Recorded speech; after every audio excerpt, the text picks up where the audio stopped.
Russian Defense Minister Sergei Shoigu said Tuesday that Russia has begun establishing a permanent presence at its military bases in Tartus and Hmeimim in Syria. The news comes after Russia, Turkey, and Iran reaffirmed their strong, continued commitment to the sovereignty, independence, unity, and territorial integrity of the Syrian Arab Republic on Monday. The three nations issued a statement giving their support after the Astana summit on December 21st. Syrian army forces backed by Iranian-backed militias pushed deeper into the last rebel-held enclave near a strategic border area with Israel and Lebanon in a new expansion of Tehran's influence in the war-torn country. An official from the Liwa al-Furqan rebel group said, quote, "The Iranian-backed militias are trying to consolidate their sphere of influence all the way from southwest of Damascus to the Israeli border," end quote. Worried by Iran's expanding influence in Syria after the defeat of Islamic State, Israel has in the last few weeks stepped up its strikes against suspected Iranian targets inside Syria. Iran is pledging all of its military resources to help Hamas fight Israel in the battle over Jerusalem. At least that's according to Hamas leader in the Gaza Strip, Yahya Sinwar. The story was first brought by the pro-Iranian Lebanese news outlet Mayadeen and seemed to be from a speech Sinwar gave last week in Gaza. Sinwar saying a senior Iranian military commander, Qasem Soleimani, promised all of Iran's capabilities and potential to help Hamas in the fight for Jerusalem. Israeli security officials and IDF leaders have sounded a worrying assessment of the situation in Gaza. They say the circumstances in the Gaza Strip now are similar to those before Operation Protective Edge in the summer of 2014. They're warning that the situation in Gaza is explosive, and although Hamas has no interest in starting another war, a conflict could be ignited at any moment.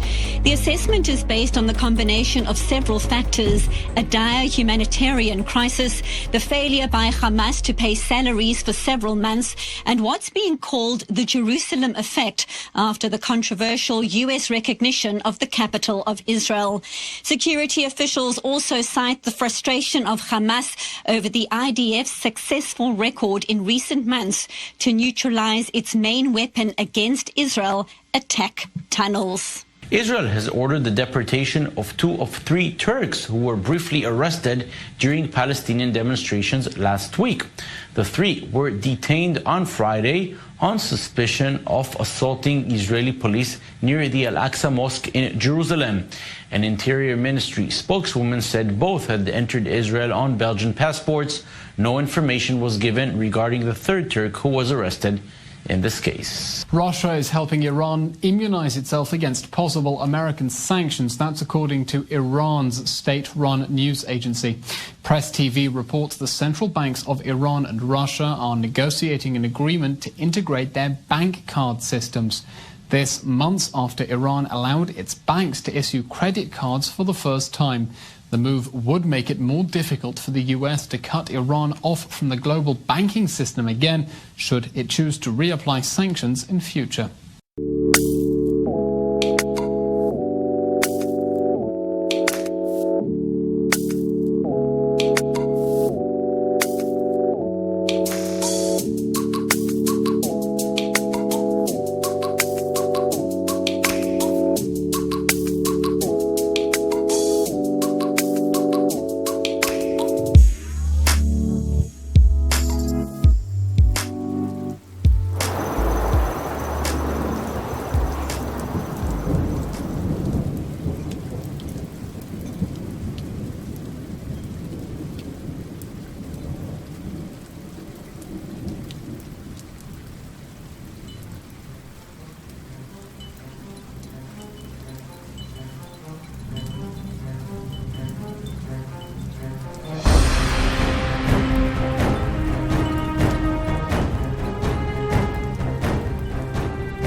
Now, tens of thousands of worshippers gathered at the Vatican to hear a message from Pope Francis on Christmas Eve. Well, the pontiff's message this year sought peace for Jerusalem and for all the Holy Land. This came as fresh tensions simmered in the West Bank following President Donald Trump's recognition of Jerusalem as Israel's capital. Well, the Pope called for a negotiated two-state solution to end the conflict. This is the second time the Pope has spoken out publicly about the status of Jerusalem in recent weeks. On this festive day, let us ask the Lord for peace for Jerusalem and for all the Holy Land. Let us pray that the will to resume dialogue may prevail between the parties and that a negotiated solution can finally be reached, one that would allow the peaceful coexistence of two states within mutually agreed and internationally recognized borders. The U.S. ambassador to Israel has reportedly asked the State Department to stop using the term occupied territories.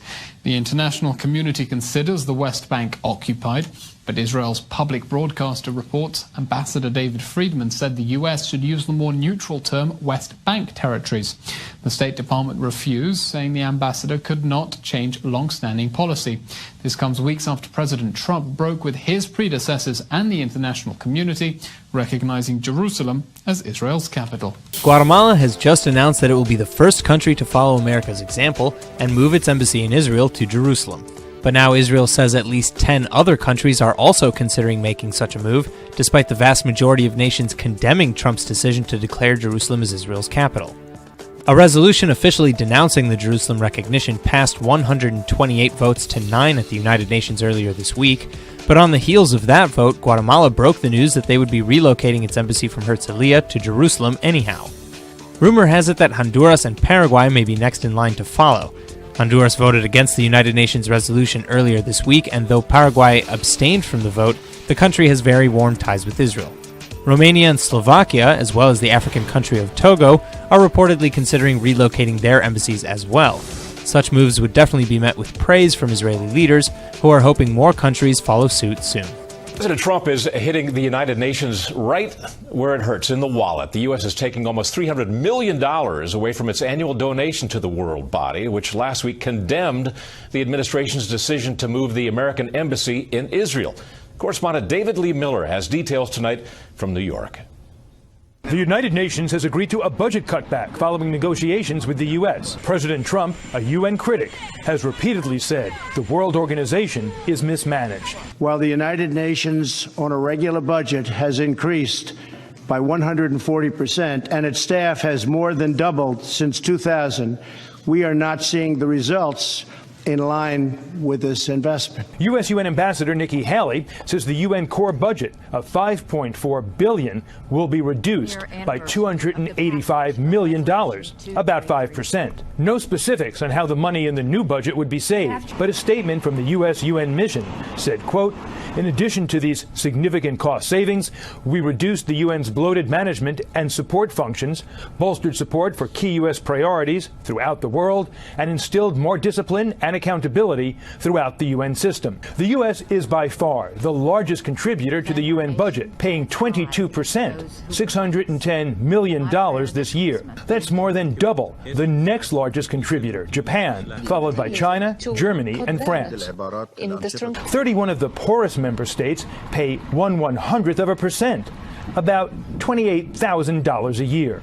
Oil prices surged to more than 2.5-year highs on Tuesday after reports of a pipeline explosion in Libya, cutting the country's crude supply.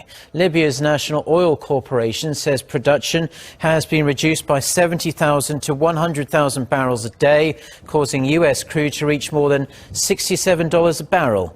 The NOC did not state the cause of the explosion, but reports suggest the pipeline, which carries crude oil from Libya's south to a port terminal in its north, could have been attacked. Now, China reportedly exported no oil products at all to North Korea last month, marking the second month in a row that Chinese shipments to the north have been completely shut off. Citing data from China's Customs Office, Reuters reports that Beijing's move far exceeds what it's required to do under the latest UN sanctions that were adopted in September.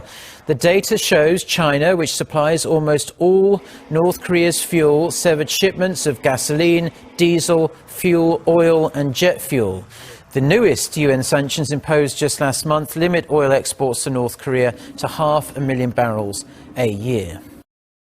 South Korean analysts warn North Korea will keep up nuclear tests in the new year, despite tougher sanctions. The United Nations Security Council unanimously passed sanctions against the North last week for a ballistic missile test conducted in November. South Korea's government predicts the North will conduct at least one test next year to try to master warhead re-entry before the new UN penalty takes a toll on the country's economy. US-based experts have predicted the North could be 2 to 3 tests away from a combat-ready nuclear weapon, but an American official also noted, besides re-entry, the North hasn't mastered missile guidance and targeting. North Korea has called the latest UN sanctions an act of war. South Korea has tested 30 North Korean defectors for signs of radiation exposure. The Seoul-based Korea Institute of Radiological and Medical Sciences tested 26 North Korean women and 4 North Korean men who defected from Gilju County, Hamgyeongbuk-do province near the North's Punggye-ri nuclear test site. These defectors had been in the area during the North's first, second and third nuclear tests between 2006 and 2015. And fortunately, the defectors showed no significant signs of radiation exposure. There have been over 100 North Korean defectors from that county near the nuclear test site since the first nuclear test in October 2006. South Korean media is reporting a North Korean soldier is immune to anthrax. 4 soldiers defected from North Korea this year. South Korean officials confirmed one of those soldiers had developed anthrax antibodies, but didn't specify which one. The presence of those antibodies, which fight off the infectious disease, means the soldier was either exposed to anthrax bacteria or specifically vaccinated against it. That's likely a sign the Kim regime is working on biological weapons in tandem with its nuclear and missile programs. That's especially concerning for South Korea's military, which doesn't expect to have an anthrax vaccine until the end of 2019. A British Navy warship was called into action on Christmas Day to escort a Russian vessel which was near UK waters in the North Sea. Britain has previously reported Russia poses a threat to underwater internet cables. NATO Secretary-General Jens Stoltenberg has warned of Russia expanding its naval operation, saying Russia's submarine activity is now at its highest level since the Cold War. Britain has been working in partnership with NATO aircraft to monitor any threat in the North Atlantic. Germany's seen a huge increase in terror-related court cases, so much so in fact that the Federal Prosecutor's Office is hiring an additional 2,000 judges just to deal with the increase. Islamist terror-related cases in particular have increased 5-fold since last year, with the last 2 months witnessing an especially large surge, accounting for 1 in every 3 cases this year. Austria's recently sworn-in Chancellor says the EU's migrant relocation quota policies are not helping solve the refugee crisis. Sebastian Kurz here believes the problem should be handled in the migrants' home countries. Migrants who set off for Europe don't want to go to Bulgaria or Hungary. They want to go to Germany, Austria or Sweden. They should be helped in safe areas in their own continent. The EU should support that, perhaps even organise it and back it militarily.